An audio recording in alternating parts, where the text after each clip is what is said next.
Lampu kuning untuk KPK inilah yang akan dibahas dalam bincang pagi kali ini terkait dengan putusan Hakim Haswandi yang mengabulkan permohonan pra-peradilan yang diajukan oleh mantan Dirjen Pajak Hadi Purnomo.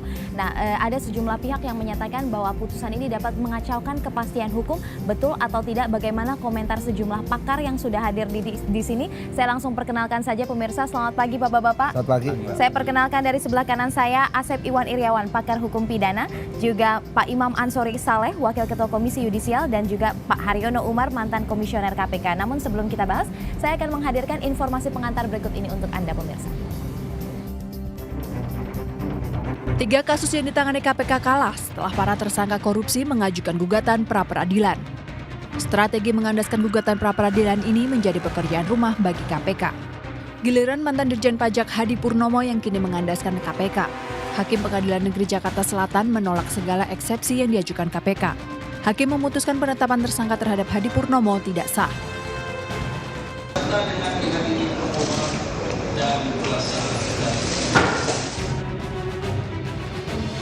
Hakim Haswandi dalam pertimbangan putusannya mengatakan penyidik KPK adalah ilegal karena tidak diangkat sesuai dengan aturan Kitab Undang-Undang Hukum Acara Pidana dan tidak bisa melakukan penyidikan terhadap kasus korupsi yang dituduhkan kepada mantan Dirjen Pajak Hadi Purnomo. Haswandi berpegang pada Kitab Hukum Acara Pidana. Namun pendapat ini disanggah oleh peneliti dari Lembaga Pemantau Korupsi Indonesia atau ICW Lalola Esther, yang menyebut harusnya hakim melihat Undang-Undang KPK pasal 45 ayat 1 soal pengangkatan penyidik dan penyelidik. Diatur dalam Undang-Undang KPK, khususnya pada pasal 43 ayat 1 terkait penyelidik dan pasal 45 ayat 1 terkait penyidik, gitu, bahwa KPK memiliki kewenangan untuk mengangkat maupun memberhentikan penyidik maupun penyelidik secara mandiri, gitu. Artinya ada dugaan bahwa Hakim Haswandi ini melakukan penyelundupan hukum, gitu. Ketika ada peraturan yang jelas dalam Undang-Undang KPK terkait dengan kewenangan mengangkat maupun memberhentikan penyidik dan penyelidik, lalu Hakim Haswandi memberatkannya pada KUHAP, gitu. Hal yang mana sebetulnya kalau sudah diatur secara lebih rigid dalam Undang-Undang KPK, KUHAP itu berlakunya hanya terbatas pada hal-hal yang tidak diakomodasi dalam Undang-Undang KPK. Pengamat hukum pidana Jamin Ginting juga memberikan catatan terkait putusan hakim ini. Ia menyebut putusan hakim terkait keberadaan penyidik ini di luar kewenangan hakim. 3 kekalahan ini merupakan kekalahan yang diputuskan yang merubah, artinya memunculkan ide ternyata penyelidik KPK itu bukanlah penyidik yang sah. Nah, kalau sampai pertimbangan hukum membatalkan suatu penetapan tersangka karena proses atau legal standing daripada orang itu tidak mempunyai kewenangan dalam proses penyelidikan, artinya petugas ini saya kira di luar konten daripada kewenangan yang dimiliki oleh hakim dalam pra-peradilan. Kenapa saya katakan begitu? Karena itu sudah diamanatkan dalam Undang-Undang KPK. Sementara itu, Oke, nah ini sudah ada dalam Undang-Undang KPK kalau kita lihat pasal 43 dan pasal 5 ayat 1 begitu ya, tapi masih diputuskan demikian. Bagaimana komentar Anda Kang Asep? Gini, ini kan wilayahnya hukum acara. Hukum acara sering saya katakan mengikat, dengan rem, memaksa, tidak boleh ada penafsiran lain. Nah, hukum acara yang berlaku di Republik ini adalah hukum acara pidana, KUHAP, legalitas. Tapi kita mengenal ada lex specialis derogat legi generalis. Di Undang-Undang KPK pasal 39 mengatakan hukum acara yang berlaku adalah hukum acara yang berlaku yaitu KUHAP, kecuali selain tentukan lain, yaitu telah ditentukan baik di Undang-Undang Korupsi Tipikor 99/2001 maupun di Undang-Undang KPK. Nah, di Undang KPK yang disebutin di pasal 43, 45 itu ditentukan hukum acaranya termasuk mengangkat penyelidik, penyidik, itu kewenangan. Nah, jadi ketika misalkan ada hakim mengatakan itu adalah bukan penyelidik dan penyelidik, saya juga bingung satu itu. Kedua, ternyata dalam pertimbangannya menggunakan pedoman pelaksanaan KUHAP. Tuh, sekali lagi inilah lex spesialis yang diatur di mana kewenangan KPK. Ketika KPK berwenang mengangkat, memberhentikan penyelidik dan penyidik, artinya apa? Ya itulah hak kewenangan KPK dan KPK berwenang mengangkat penyelidik. Dan lebih yang ketiga, kok aneh? Kalau tidak salah ya pertimbangannya harus penyidik sebelumnya. Iya. Loh, Tidak ada persyaratan itu. Kan KPK nanti Pak, beliau yang lebih tahu Pak Haryono. Di KPK itu ada pegawai KPK ya, yang ada 3 istilah beliau yang lebih paham. Tapi katanya Pak KPK berwenang mengangkat orangnya KPK, ya mengangkat penyidik dan penyidik itu perintah undang-undang, itu hukum acara, legalitasnya di situ. Jadi ketika itu dipersoalkan, saya juga bingung loh kok masuk dari situ. Nah, yang keempat bagi saya, pra peradilan itu limitatif. Katakanlah diperluas KPK, selepas orang setuju dengan perluasan KPK. Yang lebih fatal apa? Sah tidaknya penyelidikan dan penyidikan atau penyidikan. Artinya apa? Hakim dibatasin ya oleh hanya menyatakan tidak sah penyelidikan atau sah penyelidikan, tidak bisa mengatakan memerintahkan penghentian penyidikan. Padahal dengan pra peradilan dinyatakan misalkan dikabulkan pra peradilan, tidak menutup kemungkinan KPK, polisi, jaksa untuk menetapkan lagi tersangka. Betul. Jadi kalau sekarang dihentikan penyidikannya loh, nanti kalau KPK katakanlah kemarin benar, terus punya bukti, lo nggak boleh karena ada putusan kemarin suruh menghentikan. Nah itu juga. Terus hal lain yang lebih parah lagi gitu kan, kok orang mengenal dalam buku mungkin ultra petita. Nah sekarang itu yang mengabulkan lebih daripada yang dituntut. Nah, terus yang ada lainnya juga telah memasuki wilayah sebenarnya yang mungkin sering dikatakan dan kita capek lah ngomongnya ya. Itu materi persidangan bukan materi pra-peradilan. Kok pra-peradilan namanya pra-peradilan tuh prosedur administrasi. Kalau ini tidak boleh menilai bukti, ini perlu pahami. Kalau bukti dinilai itu kewenangannya di persidangan. Kalau sedang nilai pra-peradilan, nanti kalau berbeda gimana dengan persidangan? Itu kan jadi masalah gitu. Nah, sekarang ada 3 yang berbeda. Pengabulan KPK seri pertama memperluas kewenangan, seri kedua memperluas alat bukti, seri ketiga memeriksa penyidik. Ini kan ada 3 perbedaan. Ketika ada 3 perbedaan, ternyata KPK, maaf dengan segala hormat kan, komentar pernyataan di pers, saya pikir harus dilakukan upaya hukum. Nah, upaya hukum yang pertama dulu betul kasasi, tapi mesti itu ada PK. Itu di Undang-Undang Kehakiman disebutkan pihak-pihak yang berkepentingan terhadap putusan yang BHT dapat mengajukan PK. Putusan pra-peradilan udah BHT, makanya ajukan PK biar Mahkamah Agung bersikap. Jangan nemuin Mahkamah Agung, jangan minta Mahkamah Agung SOP, tapi biar Mahkamah Agung keluar dengan putusan.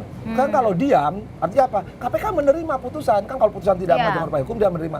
Kalau menyampaikan putusan, siapa tahu hakim di Mahkamah Agung yang mendapat taufik dan hidayahnya, dapat jalan sirotol mustaqim. Tapi kita bahas soal langkah selanjutnya KPK sebentar dulu, kita tahan dulu sampai tahap itu. Tapi saya ingin bahas soal ini dipermasalahkan status penyelidik dan penyidik. Sebenarnya mekanisme atau prosedur sesuai dengan undang-undang yang berlaku bagaimana sih Pak Haryono? Iya, KPK itu kan dibentuk secara khusus dengan Undang-Undang Nomor 30 Tahun 2002 sebagai perintah dari Undang-Undang Nomor 31 Tahun 99. Nah, di sana karena dia khusus menangani tindak pidana korupsi, maka tahapan penanganan korupsi itu dipilah-pilah. Bahkan strukturnya juga sudah ditentukan dalam undang-undang itu. Pengaduan masyarakat ditangani oleh Direktorat Pengaduan Masyarakat. Di sana akan dilihat apakah memang ini fitnah apa bukan, apakah memang ada kasusnya, apakah pro justisia atau bukan, apakah itu kewenangan KPK yaitu penyelenggara negara lebih dari 1 miliar dan meresahkan masyarakat. Nah itu akan dilihat itu semuanya. Kalau memang itu betul-betul sudah sesuai, maka dilanjutkan kepada penyelidikan. Penyelidikan di KPK itu makanya selama ini sejak awal dulu itu adalah para auditor, kan direktoratnya itu satu direktorat sendiri. Orang banyak mengatakan bahwa antara penyelidikan dengan penyidikan itu tidak bisa dipisahkan. Tapi di KPK undang-undangnya sudah memilah itu secara struktural. Jadi yang namanya direktorat penyelidikan itu adalah para auditor. Karena apa? Karena dia nanti akan membedah yang namanya unsur-unsur tindak pidana korupsi. Barang siapa? Kemudian, barang siapa ini, siapa perannya apa dan lain sebagainya. Dan itu banyak pasti. Kemudian menguntungkan diri sendiri, orang lain maupun korporasi. Bagaimana aliran dananya, itu yang paling tahu itu adalah para auditor. Tapi kemudian statusnya mereka dari mana, institusi mana, ini kan yang dipermasalahkan kemudian oleh hakim. Ya itu tadi kata Kang Asep, saya setuju bahwa mengatakan bahwa yang namanya pasal 43 itu, penyelidik itu adalah penyelidik KPK yang diangkat dan diberhentikan oleh KPK. Itu undang-undang. Apapun latar belakangnya? Itu undang-undang loh. Undang-undang. Kalau undang-undang kan di atasnya cuma undang-undang dasar. Iya. Bapak ini lebih tahu. Jadi artinya kalau kita ingin mempermasalahkan itu, rubah dulu undang-undangnya.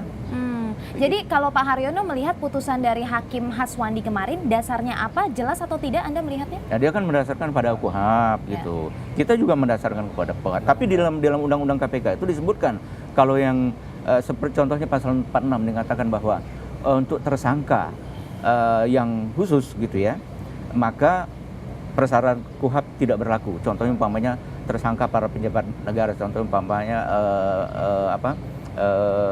kepala daerah, gubernur atau bupati, untuk diperiksa itu dia kan harus izin presiden. KPK tidak perlu izin presiden. Undang-undang itu mengatakan kalau umpamanya ini dipermasalahkan, karena KUHP mengatakan harus itu kan. Undang-Undang 30 mengatakan tidak. Nah itu sudah berlangsung sejak lama, sejak tahun 2004. Jadi lex spesialis itu menyampingkan ketentuan yang umum, itu harus dipahami. Baik, Pak Imam, bagaimana nih Pak, hakim di bawah ini banyak dipermasalahkan, dinilai bahwa putusannya kacau. Ya sebetulnya prinsipnya KY itu kan menghormati putusan hakim. Ya. Tapi kalau misalnya begini ya, contoh yang paling gampang. Kalau langit itu warnanya kan orang bilang biru ya, hakimnya itu kuning deh, masa kita suruh diam aja? Kan kita harus menanggapi juga kan. Jadi begini ya, Pak Asep dan Pak Aryo juga menyinggung soal lex spesialis ya. Itu contoh yang paling mudah keluar dari situ lah. Di Undang-Undang Dasar 45 itu pasal 18 mengatakan bahwa kepala daerah dipilih secara demokratis. Tetapi ada undang-undang yang menyimpangi, undang-undang khusus ini yang di Yogyakarta juga, Aceh dan juga di mana di Jakarta, Papua. Yang jelas-jelas di undang-undang keistimewaan Yogyakarta itu bahwa kepala daerah atau gubernur tidak dipilih tapi dari keturunan kerajaan itu kan sudah jelas. Itu artinya itu sebagai hukum khususnya. Undang-undang dasar padahal yang lebih tinggi itu umumnya bisa disimpangi. Nah, jadi dalam hari ini kalau hanya mengacu pada KUHP itu kan umum ya. Nah, sementara yang undang-undang KPK itu khusus. Jadi demikian ya saya kira artinya orang yang baru belajar hukum tahulah bahwa itu memang yang berlaku yang khusus itu yang tadi dikatakan juga oleh Pak Aryono juga. Jadi itu yang pertama. Yang kedua kita pakai logika aja ya. Begini ya. Kalau dia bilang bahwa penyidik yang sekarang itu tidak sah ya penyidikannya ya. Sudah banyak kasus. Kemarin Pak siapa itu jubirnya yang mantan jubir itu mengatakan ya 317 sekian itu dulu sudah diputus bahkan sampai Mahkamah Agung sampai PK dan sebagainya. Itu artinya bukan berarti wah ini nggak berlaku surat itu soal yang lain. Tetapi kan logikanya loh, kenapa putusannya sekian banyak itu dulu nggak ada masalah kok sekarang jadi masalah. Nah ini apakah ini politik hukumnya MA yang berubah atau seperti apa? Jadi kalau apa ini ijtihad atau penemuan hukum oleh Pak ini, padahal tadi saya katakan banyak orang juga mengatakan bahwa dalam hal hukum acara pidana itu nggak bisa ditafsir, itu limitatif sekali. Jadi ini yang tapi sekali lagi bahwa KY tidak buru-buru mengatakan wah ini pelanggaran. Jadi kita akan meneliti lebih jauh apakah ada unsur-unsur pelanggaran etika, misalnya menyangkut profesionalisme misalnya itu kan masuk juga kalau situ kan. Jadi nanti kita akan lihat lebih lanjut lah. Kalau dari indikasi awalnya terlihat ada beberapa hal yang aneh, tapi harus ada investigasi lebih mendalam untuk mengetahui apakah ada pelanggaran atau tidak.